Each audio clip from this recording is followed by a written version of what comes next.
मित्रों, जो अपन विशेषण जो अपना चल रहा है उसी क्रम में हम आगे लेते हैं संज्ञा की भूमिका में विशेषण।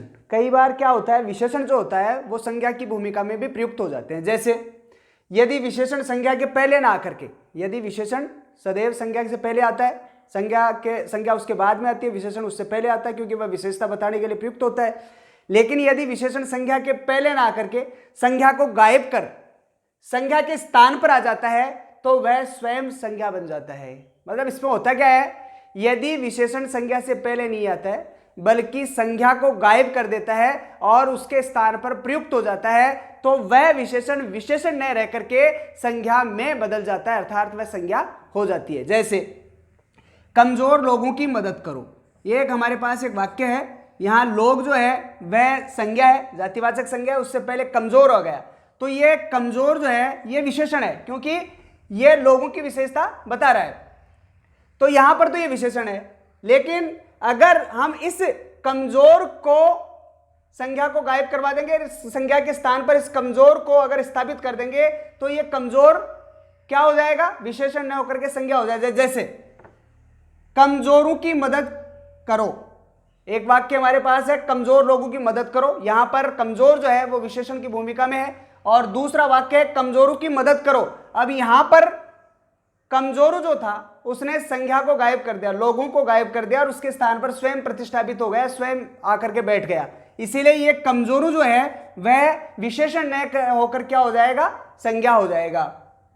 अब ऐसे इसी तरह से गरीबों, छोटों, बड़ों, बीमारों आदि शब्द विशेषण से क्या बन जाते हैं, संज्ञा बन जाते हैं। ऐसा ही नहीं, संज्ञा ही मानना चाहिए। यदि ये विशेषण संज्ञा से पहले न आते हैं और संज्ञा को गायब करके उसके स्थान पर स्वयं प्रतिस्थापित हो जाते हैं, स्वयं बैठ जाते हैं, तो ये विशेषण विशेषण नहीं है अपितु ये संज्ञा हो जाती है। इन्हें हमें संज्ञा ही मानना चाहिए क्योंकि ये संज्ञा की भूमिका कोई अदा करते हैं। तो इस बात का हमें विशेष ध्यान देना चाहिए। परीक्षा में इस प्रकार के प्रश्न बहुत से आते हैं, तो हमें इस प्रकार के प्रश्नों में हमें गलती नहीं करनी है। यदि विशेषण संज्ञा से पहले है तो वह विशेषण की भूमिका अदा कर रहा है, और यदि विशेषण संज्ञा को हटा देता है और उसके स्थान पर स्वयं आकर के बैठ जाता है तो वह विशेषण विशेषण नहीं अपितु वह संज्ञा ही हो जाता है और उसे संज्ञा ही माननी चाहिए। अब आगे इसी क्रम में अपन लेते हैं विशेषण की जो अवस्थाएं होती हैं, उन अवस्थाओं के बारे में अपन जो है विस्तृत उसके ऊपर विस्तृत चर्चा करते हैं, उसके बारे में विस्तृत जानकारी प्राप्त करते हैं। विशेषण की कौन कौन सी अवस्थाएं होती हैं, उसके बाद में विशेषण संबंधित कुछ प्रश्न जो हैं वो भी आपको बताएंगे। उसको करवाने से हमारी जो पढ़ाई है, हमने कितना पढ़ा, हमने क्या सीखा, वो पढ़ाई हमारी कितनी मजबूत कितनी कच्ची है, इसके बारे में हमें आकलन हो जाएगा। तो इसी क्रम में आगे बढ़ते हैं हम पहले विशेषण की अवस्थाओं के बारे में, विशेषण की कितनी अवस्थाएं होती हैं। विशेषण की जो अवस्थाएं होती हैं उनके बारे में चर्चा करते हैं। विशेषण की कितनी अवस्थाएं होते हैं, प्रमुखतः विशेषण की 3 अवस्थाएं होती हैं। एक होती है मूलावस्था, जिसे मूल अवस्था भी कहते हैं, दूसरी होती है उत्तरावस्था और तीसरी होती है उत्तमावस्था।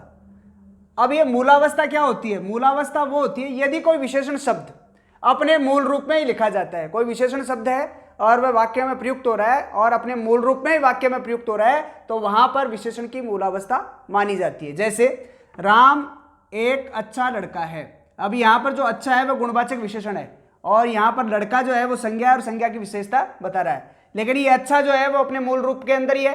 तो यहाँ विशेषण की कौन सी अवस्था हुई, यहाँ विशेषण की मूल अवस्था हुई, मूलावस्था हुई। ऐसे ही राधा एक पटु बालिका है, तो यहाँ पर बालिका जो है वो क्या है, बालिका यहाँ पर संज्ञा है और संज्ञा से पहले पटु जो आ गया है वह पटु जो है वह इस बालिका संज्ञा की विशेषता को प्रकट कर रहा है और ये पटु जो है वह अपनी मूल अवस्था के अंदर ही है, अतः ये भी विशेषण की मूलावस्था होती है। तो इस प्रकार से विशेषण की मूलावस्था, जो विशेषण अपने मूल रूप के अंदर वाक्य में प्रयुक्त होता है वह विशेषण की मूलावस्था होती है। अब इसके बाद में दूसरा होता है विशेषण की उत्तरावस्था।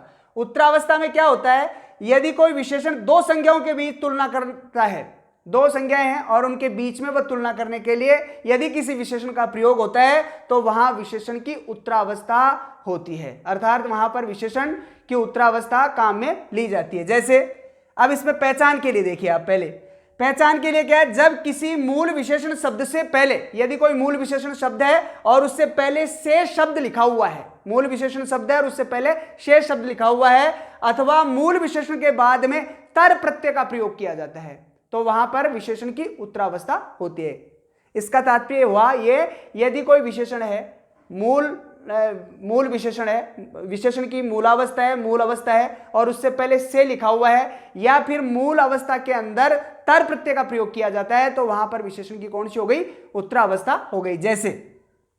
जैसे राम श्याम से अच्छा लड़का है, यहां पर राम श्याम से, तो यहां पर दो संख्याओं के बीच में तुलना की जा रही है, राम श्याम से, श्याम को राम से अच्छा बताया जा रहा है, तो यहां पर से आ गया, से का प्रयोग कर दिया, तो यहां पर कौन सा विशेषण हुआ, यहां पर विशेषण की उत्तरावस्था हुई, यहां पर विशेषण की उत्तरावस्था हो गई। इसी प्रकार से राधा पटुतर बालिका है, अब इसमें पटु जो विशेषण की मूल अवस्था उसमें तर प्रत्यय का प्रयोग कर दिया, तो यहां पर ये कौन सा विशेषण की अवस्था हो गई, यहां पर विशेषण की उत्तरावस्था हो गई, क्योंकि उसमें तर प्रत्यय का प्रयोग है और उसमें से का प्रयोग किया गया है, से के द्वारा इसको इंगित किया गया है, इसलिए यहां पर विशेषण की उत्तरावस्था हो गई। तो इसमें क्या होता है कि दो संज्ञाएं होती हैं या दो पदार्थ होते हैं, इसका तात्पर्य दो व्यक्तियों या दो पदार्थों के बीच में यदि तुलना की जाती है तो वहां तुलना करने वाला जो शब्द है वह उसमें उत्तरावस्था का प्रयोग किया जाता है।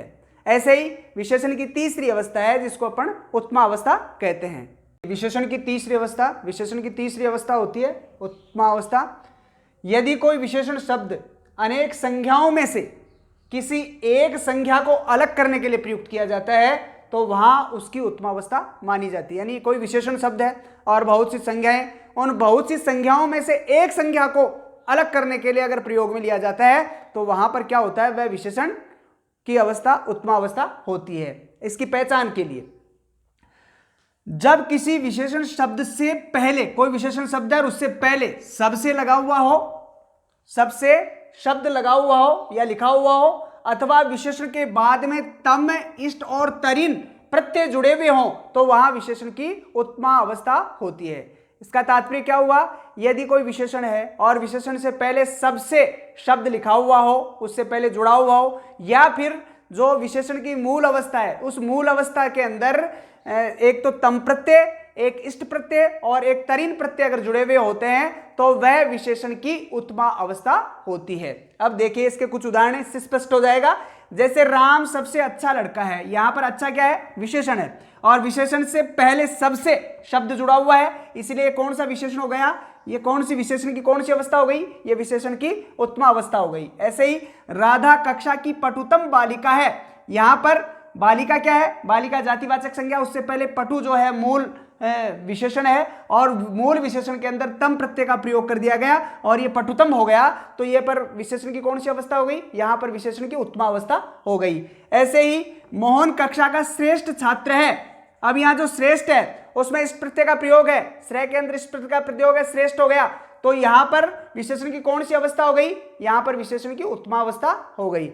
इस में कई बार जो है उसमें गलतियां कर बैठते हैं, अपन श्रेष्ठतम कर देते हैं, श्रेष्ठतम नहीं होता अभी तो श्रेष्ठ होता है। जब श्रेष्ठ हो गया तो फिर तम की आवश्यकता नहीं, श्रेष्ठ अपने आप में ही सबसे बड़ा होता है, सबसे अलग होता है। वो श्रेष्ठ का मतलब वो उसमें विशेषण की उत्तमावस्था ही होती है, उसमें तम प्रत्यय का प्रयोग करने की आवश्यकता नहीं, क्योंकि एक साथ दो प्रत्ययों का प्रयोग नहीं किया जाता है। किसी भी धातु के अंदर या किसी शब्द के अंदर दो प्रत्ययों का प्रयोग नहीं होता है। जब इसमें इष्ट प्रत्यय लग चुका है तो इसमें तम प्रत्यय का प्रयोग नहीं होगा, इसलिए श्रेष्ठ का श्रेष्ठ रहेगा अपितु श्रेष्ठतम नहीं होगा। इसमें बहुत बार गलतियां कर दी जाती हैं, बच्चे जो है इसमें श्रेष्ठतम कर देते हैं, जबकि वो गलत है, क्योंकि तम प्रत्यय है और इष्ट प्रत्यय है, इन दो प्रत्ययों का प्रयोग एक साथ नहीं हो सकता, एक प्रत्यय का प्रयोग शब्द में एक साथ ही होगा, इसीलिए यह श्रेष्ठ ही होगा, श्रेष्ठतम नहीं होगा।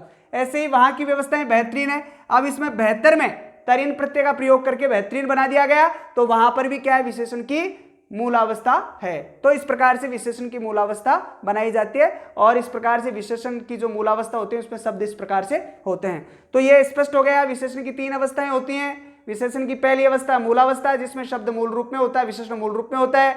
दूसरी विशेषण की उत्तरावस्था हो गई, जिसके अंदर मूल जो विशेषण उसमें तर प्रत्यय का प्रयोग कर दिया जाता है, या फिर उसमें जो है तर प्रत्यय का प्रयोग करके उसका विशेषण की उत्तरावस्था बनाई जाती है। और तीसरा विशेषण जो है उसके अंदर क्या होता है, विशेषण की उत्तमावस्था होती है, उसमें तम, इष्ट और तरिन प्रत्यय का प्रयोग करके विशेषण की उत्तमावस्था बनाई जाती है, या फिर सबसे लगाकर विशेषण से पूर्व सबसे शब्द लिख करके भी विशेषण की उत्तमावस्था को बनाया जाता है। तो इस प्रकार से विशेषण की ये अवस्थाएं हो गई है। अब हमारे सामने एक प्रश्न और राइज अप होता है कि वह होता है ये प्रविशेषण। कई बार आता है कि साहब प्रविशेषण क्या होता है, बच्चे इसमें गलतियां कर देते हैं। प्रविशेषण का मतलब क्या होता है, प्रविशेषण वे विशेषण होते हैं जो विशेषण की भी विशेषता को प्रकट करते हैं। विशेषण तो क्या होता है, संज्ञा तथा सर्वनाम की विशेषता को प्रकट करते हैं, और जो विशेषण की विशेषता को प्रकट करते हैं उन्हें हम कहते हैं प्रविशेषण। जैसे राम बहुत अच्छा लड़का है, यहाँ पर अच्छा क्या है, विशेषण है, और विशेषण से पहले बहुत लग गया, तो ये बहुत जो है इस विशेषण की विशेषता को प्रकट कर रहा है, इसीलिए बहुत क्या हो गया, प्रविशेषण हो गया। ऐसे ही भोजन बड़ा स्वादिष्ट है। अब ये स्वादिष्ट क्या है, स्वादिष्ट क्या है, स्वादिष्ट जो है वह विशेषण है, विशेषण है, और इससे पूर्व बड़ा लग गया, तो बड़ा क्या है, इस विशेषण की विशेषता को प्रकट करने वाला विशेषण है, अतः ये प्रविशेषण है। तो इस प्रकार से प्रविशेषण होते हैं। तो मित्रों, आज हमने विशेषण की जो अवस्थाएं थी उनके बारे में विस्तृत चर्चाएं की, और साथ में विशेषण कहाँ पर संज्ञा बन जाता है इसके बारे में विस्तृत चर्चाएं की, और यथासंभव आपको विशेषण के बारे में सारी जानकारियां उपलब्ध करवाने का प्रयास किया गया है। अब आगे जो हमारा वीडियो एक आएगा वह विशेषण से संबंधित प्रश्नों पर आधारित होगा। उसमें विशेषण से संबंधित कई प्रकार के प्रश्न जो हैं वह आपसे पूछे जाएंगे, उनके बारे में जानकारियां उपलब्ध करवाई जाएंगी। इससे हमारी जो जानकारियां जो हमने पढ़ा अब तक उसके बारे में हमारा आकलन हो जाएगा कि हमारी जो पकड़ कितनी मजबूत है और कितनी कच्ची है, इसकी जानकारी हमें इन प्रश्नों के माध्यम से हो जाएगी। तब तक के लिए आपके अपने इस अशोक खांडल को नमस्कार, धन्यवाद, विदा।